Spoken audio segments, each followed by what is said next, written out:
I think it's funny that I keep thinking more and more that I just want the intro to be that like guitar from like our first videos. Oh man, a fucking train's going by right now. As soon as we start it, it's okay. Yeah. What's up, guys? Hey, it's us again. Back here with our. It's your boys. It's your boys. So we just recorded kind of like our "We're Back Again" video. We're back again. We're getting back in to the podcast. We've turned into Eminem. Yeah. We're like every song. I'm back. Yeah. Guess who's back? So we just recorded that, and now we're gonna talk about we just saw a movie. We did. I cannot remember what it's called. Gretel and Hansel. Okay. I always want to say it's the Hansel and Gretel movie, but I know it's backwards. Yeah. So if you know it's backwards, then you. I don't. Yeah, but I fucking. I know it's backwards, but I'm obviously not confident enough for me to just be like, it's this, and then you guys all correct me if I'm wrong. You're so fucking stupid. You're stupid. But yeah, so something that Cameron and I love doing are going to see horror movies and then discussing them, like good movies in general. Yeah. Kind of give our take. So this episode, we're going to be talking about Gretel and Hansel. If you haven't seen it yet and want to, do not watch this episode. Wait till after you watch the movie to see it because there will be spoilers. Oh my God, are you okay? Yeah. Jesus Christ. Dude, I'm fine. I don't know, dude. It smells like shit. I'm just kidding. No.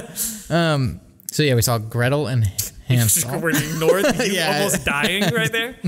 I just had a little, a thing. We're going to ignore that just like the movie ignored the zombie at the beginning. That is, okay, yeah, let's just segue straight into that. So, yeah, first of all, the movie starts, and I'm like, okay, this is going to be one of those artsy fucking movies. It was beautifully shot. The colors and everything. There was a lot of, like, symmetrical shots and stuff. But then, like, the first thing I'm like, I lean over to Cole because we're the only people in the theater.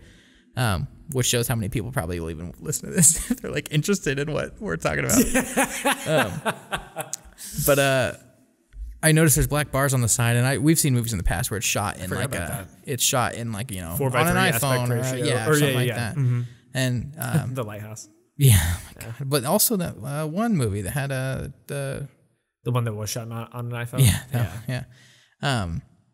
And we don't know we didn't look that up to see what that's about, but obviously it was shot in some kind of ratio. Yeah, it was weird. Right, because the beginning was wide. Yeah.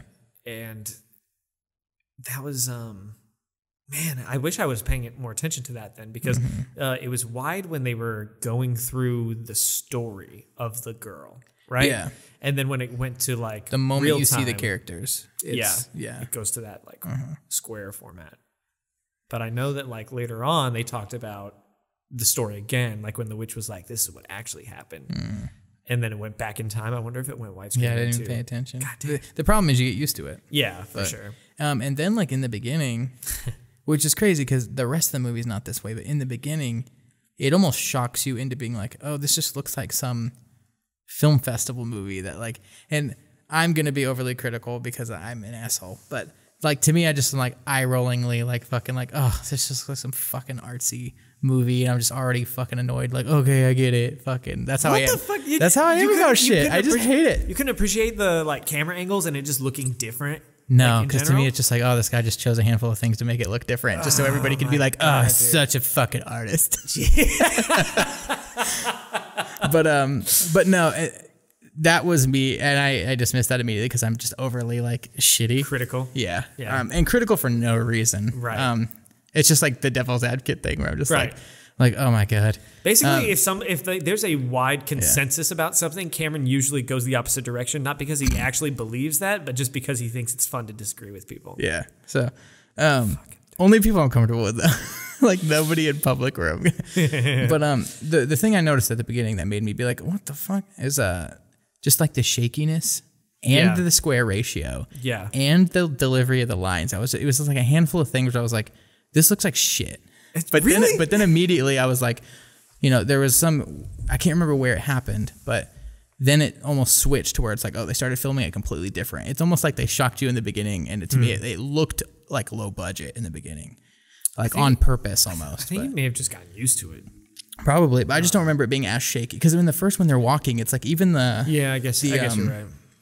The depth and everything, like whatever they were using, it looked so fucking weird. Yeah, it seemed like they shot a lot of that movie on like a wide lens to give it like this weird like you're in it in the film type of vibe. Yeah. But anyways, so there's they go to the fucking house, and I wonder if it's because.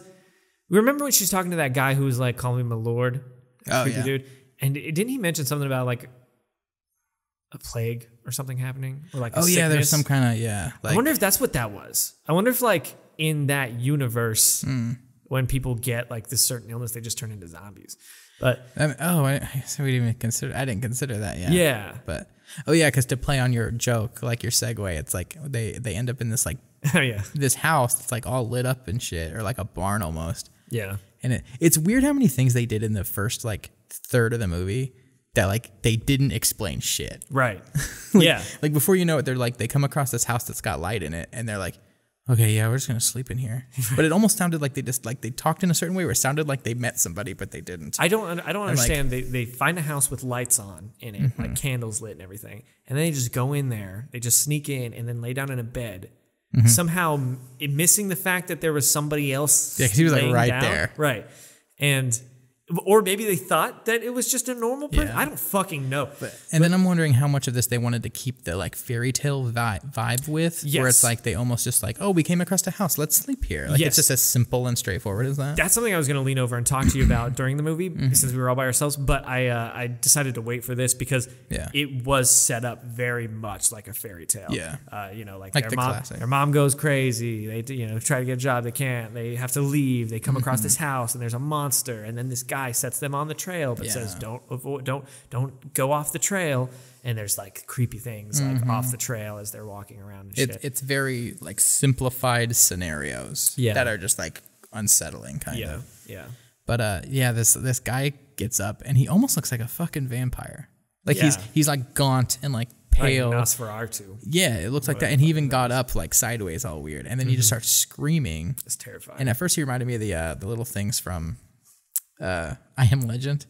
Oh yeah, just for a second, because I was like, oh, maybe this guy's like a vampire. I can see the parallel there for sure. And because he's like chasing them out, and then like she hits him across the face with, I don't know, her fist or a stick. I didn't really see, but it's like then his eye's gone. Yeah, it's like his skin was so soft that it like took a chunk out of it. Or something. And then the weirdest part is like an arrow goes through his head. Spoilers. An arrow goes through his head and like flies past the camera, which was kind of cool. At that point, the movie feels like a completely different movie already. Yeah. Once this stuff started happening, and it does the body drop reveal, the thing that shot him in the background. It's like a guy with a bow, but he's standing in the doorway from which they just came out of. Right. So like I don't know, was he in there? Was he in the house the whole entire time? Or did he just happen to like run in that space so that he's like silhouetted by the light in the doorway, or like what? Because I'm pretty sure that's the house they were all staying at after that too, which was that guy's house. So. Yeah. That and they didn't talk anything about that. They just left it. It was just such a big, scary moment with no context at all. And you don't ever want to see another weird zombie dead character or anything ever again. Right. And it's like, what the fuck just happened? Which was pretty much the theme throughout the whole movie. It was us just constantly being like, what the fuck?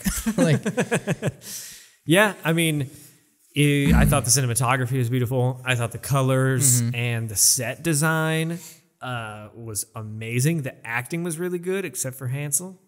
Yeah, Cameron hated that fucking good. Yeah, the thing is, there's a lot of good child actors out there. Yeah, and they picked like one of the best one of our time right now because of it. And that's the thing too, is she's a great actor, but not all the lines were delivered that great. But I think it's one of those where we've seen movies before where like I wonder if they were directed to deliver the lines in a certain way to be simple and like. I think they were. And to us, it just sounds like off because of the way it's supposed to sound. Yeah, so they might have done a great job for all I know. The dialogue was very like specifically done. Yeah. One to probably sound more fairy tale-ish, and then two to just sound like traditionally older, like accurately old. Because they did say things like "for this" or whatever. Like that wasn't a good example. You know what I'm saying? Like they said things like they'll say like they'll start things like "for this is why I did this" or something. Like they'll. Yeah. So for this, like that's not specific. But yeah, I think it's just And it was one of those where the kid is like kind of has a British or like, I don't know. He has some kind of accent where it's like everything he says, it ends like going up like a question almost. So it just like every time he spoke, you knew it was going to sound exactly like the line he said a minute ago. And I was like, stop. But there were some scary moments. He might have done it spot on. I don't know. There were some scary moments in it. I was mostly captivated by the visuals. Yeah. The music was really good. Music was great. I said, the acting for the most part was really good. But story-wise, like pacing, just fell short. I feel like, you know, getting into the critic mindset, it dragged on. It seemed like there was a lot of shit in the beginning, and then once they started to develop anything on like the witch shit, which is like, oh, this is different, or this is a cool take on something, then it was like they only did that for like a short time period, and then yeah, which was the more interesting shit to me. It wrapped up so quick. Yeah, towards the end, I know. Like they were like, all right, let's do this. It was like absolutely no struggle with killing like the witch at the end. Basically, right. She literally is like has the force. Yeah, like, it is very Star Warsy at the end. But yeah, it was surprising, and then it's like, okay, it's done. Yeah, and you're like, well, I'd say 4 out of 10 for me. 4 out of 10. I'd say I agree with you. Yeah. It was cool. I'm glad we saw it, but it was just like, it's not something I'll ever see again. What was your favorite movie of 2019? Ford vs. Ferrari, for sure. Really? Yeah. Damn. Definitely. That was a really good movie. That's surprising. And I have watched it twice back to back going to bed. Like just in the last 2 days. That's a long movie. I know. You watched the whole thing? Well, it'll take like I guess you could say 3 days. Oh, okay. But you just watched parts of it? We watched probably like 75% of it and then like go to bed. And then we'll continue it the next night, and then when we'll start it over. Dang. So, we won't go in depth about these movies that we talk about because I love that movie. It's like, super the more good. I watch it, like the more I'm like, this movie, like I can almost quote the fucking really? Yeah, oh my god. That movie has like amazing pacing. Yeah. Like no spoilers, but that whole ending racing sequence, like I said, like the first time I watched it, dude, it's so long, but it doesn't feel like any time goes by because you're just so engaged with it. Yeah. Because I hit pause or whatever because me and Ashley were doing something, and I noticed like, okay, this scene's about to start, like the whole race at the end, and I'm like, there's like a quarter of the movie left, which means like there's a huge chunk that just the movie is that race. But I was talking to Ashley, we were like, one thing I love about this movie is that like just about every scene is good. Like there's not a scene in that movie that I probably don't like. That's true. Like, that's a good point. It's just like all the lines are great. Like the color is awesome. Like I love that movie. Do you know that won best, I think editing and sound. Audio mixing or something like that. Yeah. Which could you imagine how hard that had to have been? Like with the cars driving by and like the different noises that happen in the cars and all that shit. Oh, I can't even imagine how long that would take. Yeah. To add in those sounds. I know. It's crazy. And then we were looking something up, and it said like all the car scenes in that are like 100% filmed like real. Really? Yeah. Damn. Like even though it's weird because some of them look animated almost, but I guess I never really noticed. But yeah, that's something that's crazy too. Is like I remember watching it, and I never once was like, "Oh, that looks too bad." Yeah, you know what I mean? Exactly. Damn, that's crazy. And I guess that. Now I'm talking too much about this movie, but the guy that plays Ken Miles, what's his name? He's so famous, I can never remember. Are you talking about Matt Damon? No, the other one. Oh, Christian Bale? Christian Bale. We were reading some stuff, and they talk about how he got with like Ken Miles' actual son, who like is played by a kid in the video.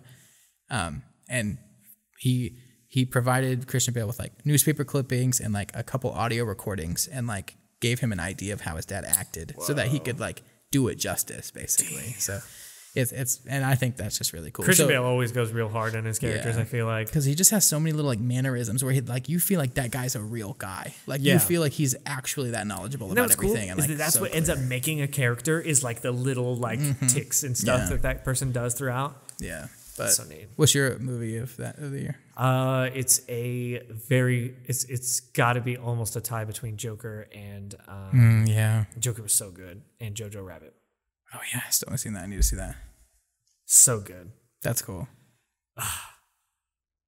Like I'm so glad Hildur, whatever her last name is, won Best Score at the Oscars for the Joker because that music was so crazy. Yeah.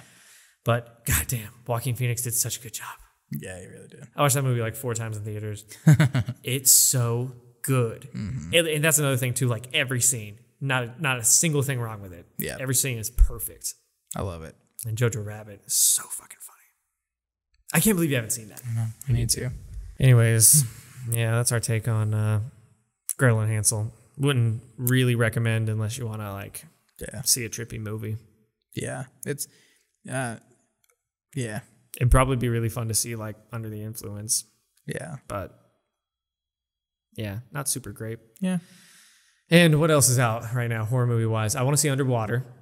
I can't remember what that one is. That's got Twilight Chick in it. What's her name? Oh, Greta Thunberg. Isn't it like Kristen Stewart? Yes, Kristen Stewart. And then there's the movie. Isn't there another like fucking like that chick who's like a babysitter? It's a guy. Oh, Finn Wolfhard. Yeah, I was gonna say it's got one of like the trendy kid actors in it. Stranger Things kid. Yeah. Trendy kid actors. That's what I'm talking about. He's just he makes comments like that. Like that comment is so unnecessary. I know. It's like I love that dude, but it's just you being like, I don't like. It's you being like, hey, just so you know, I don't like what everybody else likes. Yeah. You are you complain about people being hipsters, but you're like the ultimate hipster. Yeah. Just a straight up douchebag. Yeah. Like I like a lot of the mainstream shit, but like when it comes to shit like that, the moment I catch somebody being like, oh, this is so great because of these fucking stupid reasons, I'm like, oh really? Because of these stupid reasons. But like to me, all I see is oh, it did really good and everybody's loving these kids. Oh shit, we gotta get them in all these other movies because that's gonna sell our shit. That's all I see. So are you even saying, though they're great fucking actors. Are you saying these kids should only be stuck in the film in the series that they're in? No, what you're saying? That's the thing. There's no way to cure it. It's exactly how it has to happen, but yeah, and that's the thing too. They're so fucking good. I was thinking if he was popping up, if he was popping up everywhere, then I would kind of feel that way. But this is like the only thing I've seen him in besides it and no. It's like when the producers and shit like, well, they'll take the kids right, and they'll be like, oh yeah, he's weird. Let's just put him in another fucking weird role where he looks the exact same as he is and everything else, except he'll be a little fucking like uppity and shit. I don't even know what I'm saying. I don't even know what that means. I'm just being shitty. God damn it. But no, I do want to see that too because he's fucking great. Shut the fuck up. Yeah, he's great. Damage Control. Yeah, I heard. I don't know. I've heard bad things about that movie. Oh really? But I'm willing to give it a shot. I think I've only seen the trailer like once. Yeah. I just remember him like sitting on a bed and like saying some shit. That's all I remember. Drumming. Oh, okay. I remember that. Like hitting it over and over again.